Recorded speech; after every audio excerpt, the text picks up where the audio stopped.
Dalam kehidupan sehari-hari, pastinya teman-teman sekalian pernah merasakan atau setidaknya melihat benda-benda yang tidak bisa bekerja karena kehabisan energi. Entah itu kompor yang kehabisan gas, motor yang tidak ada bensin, ataupun handphone yang baterainya lowbat. Kalau ingin membuatnya kembali bekerja, kita perlu mengisi energinya lagi. Lalu energi tersebut pastinya punya sumber energi untuk menghasilkannya. Tapi sumber energi itu apa ya? Nah, untuk mengalami lebih lanjut, silakan simak video ini hingga selesai ya. Assalamualaikum warahmatullahi wabarakatuh. Tadi pun, perkenalkan, nama saya Muhammad Alam Fairsi. Halo teman-teman, bagaimana kabarnya hari ini? Semoga teman-teman sekalian sedang dalam keadaan sehat walafiat ya. Di video ini kita akan belajar materi tentang sumber energi yang mencakup kompetensi dasar, yaitu namun sebelum kita memulai pembelajaran kali ini, ada baiknya kita berdoa terlebih dahulu sesuai agama dan kepercayaan masing-masing.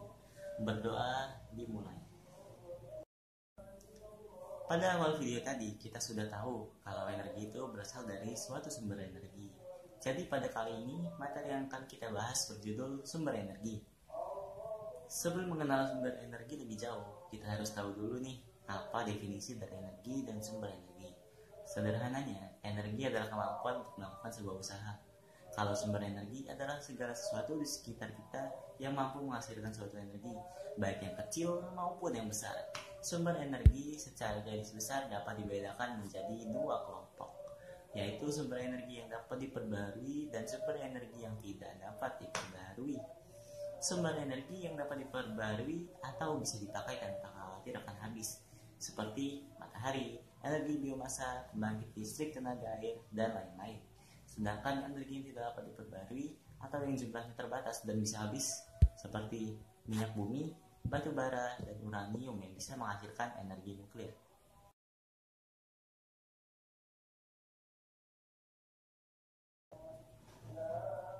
Berdoa selesai.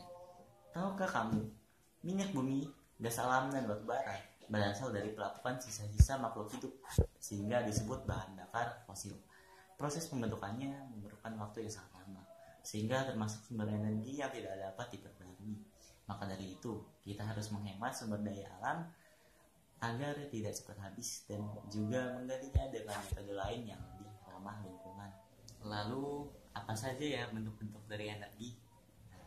Yang pertama, ada energi kinetik. Besar kecilnya energi kinetik suatu benda bergantung kepada massa dan kelajuan benda tersebut, di mana energi ini dapat dihitung menggunakan rumus EK sama dengan setengah mv kuadrat atau EK sama dengan 0,5 mv kuadrat, di mana EK sama dengan energi kinetik dengan satuan joule, M sama dengan massa benda dengan satuan kilogram, dan V sama dengan kecepatan benda dengan satuan meter per sekon. Yang kedua, ada energi potensial. Energi potensial ini disebut juga sebagai energi diam. Tapi kenapa ya disebut energi diam? Ternyata, meskipun dalam kondisi diam, benda masih memiliki energi.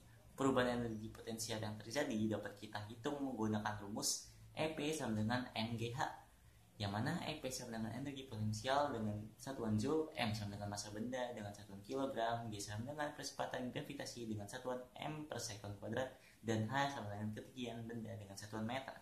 Selanjutnya ada energi potensial pegas, atau bisa disebut juga energi potensial elastis. Energi potensial pegas dipengaruhi nilai ketetapan pegas dan perubahan panjang pada pegas, yang dapat dirumuskan dengan EP sama dengan F delta X, atau EP sama dengan setengah K delta X kuadrat, yang mana F sama dengan gaya pegas dengan satuan Newton, delta X adalah pertambahan panjang pegas dengan satuan meter, dan K adalah konstanta pegas dengan satuan Newton per meter. Yang ketiga, ada energi mekanik. Energi mekanik adalah gabungan antara energi kinetik dan energi potensial. Besarnya energi mekanik dipengaruhi oleh energi kinetik dan energi potensial pada suatu benda. Hal ini dapat dirumuskan dengan EM sama dengan EK ditambah EP.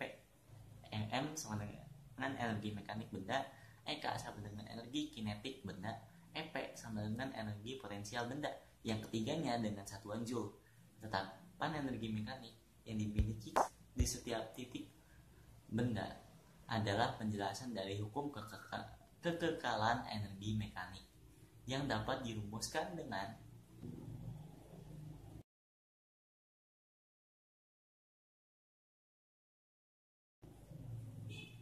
energi panas. Selanjutnya yang keempat ada energi panas. Energi panas atau energi kalor dapat berpindah dari tempat yang bersuhu lebih tinggi ke suhu yang lebih rendah. Energi kalor dapat dirumuskan dengan Q sama dengan mc delta T. Q sama dengan kalor per J, M sama dengan massa benda dengan satuan kilogram, C sama dengan satuan J per kilogram derajat Celcius, dan delta T sama dengan perubahan suhu dengan satuan derajat Celcius. Yang terakhir ada energi listrik. Energi listrik merupakan energi yang ditimbulkan oleh benda bermuatan listrik tentunya. Muatan listrik yang diam atau statis menimbulkan energi potensial listrik. Sedangkan muatan listrik yang bergerak atau dinamis menimbulkan arus listrik dan energi magnet.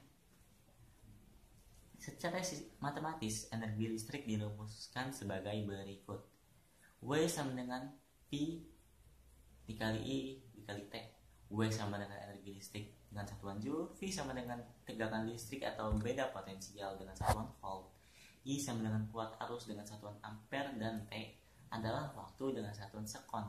Sedangkan energi potensial listrik dapat dirumuskan dengan EP sama dengan QV, yang mana Q sama dengan muatan listrik dengan satuan kolom, V sama dengan potensial listrik dengan satuan volt, dan EP sama dengan energi potensial listrik dengan satuan Joule. Nah, itulah bentuk-bentuk dari energi. Untuk memahami materi yang sudah kita pelajari tadi, mari kita simak contoh soal berikut. Silakan di pause videonya untuk mencari tahu jawabannya ya. Soal yang pertama.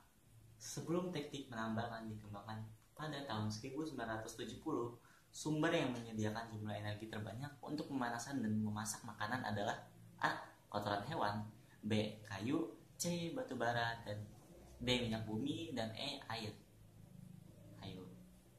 Yang benar jawabannya adalah kayu, yaitu opsi yang B. Soal kedua.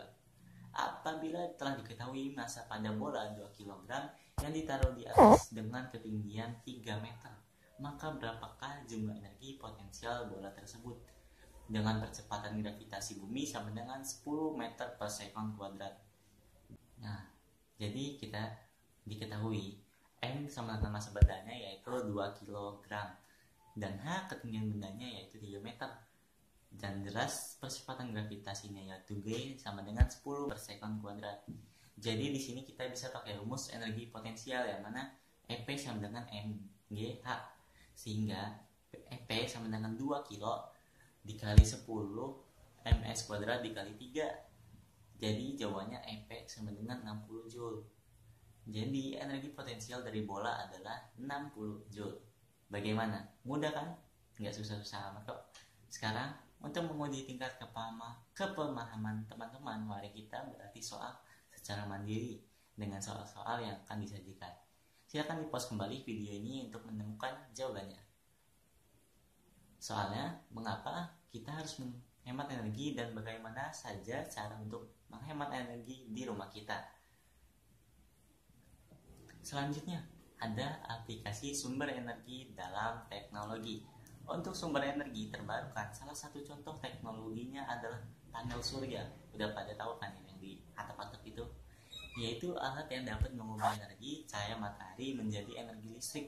Sedangkan untuk sumber energi tak terbarukan ada reaktor nuklir yang dapat mengubah radiasi dari nuklir menjadi energi listrik.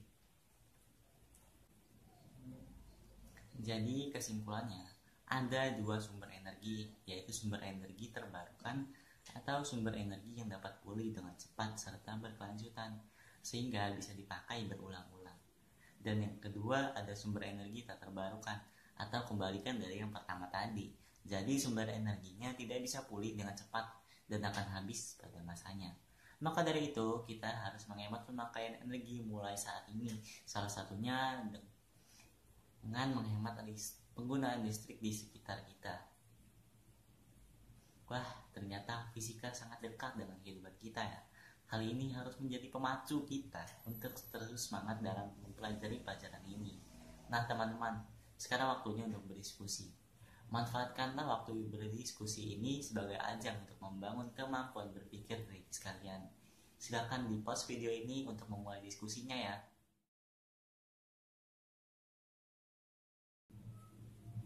Tidak terasa, kita sudah ada di penghujung video. Jika ada materi yang belum dipahami, kalian bisa putar kembali video ini atau bertanya langsung kepada guru serta teman-teman kalian. Jangan malu untuk bertanya ya. Tetap semangat belajar dan jangan lupa untuk terus membaca buku untuk memperluas pengetahuan kalian. Saya, Alam, pamit untuk diri. Apabila ada salah kata, saya minta maaf kepada Allah. Saya mohon ampun. Wassalamualaikum warahmatullahi wabarakatuh.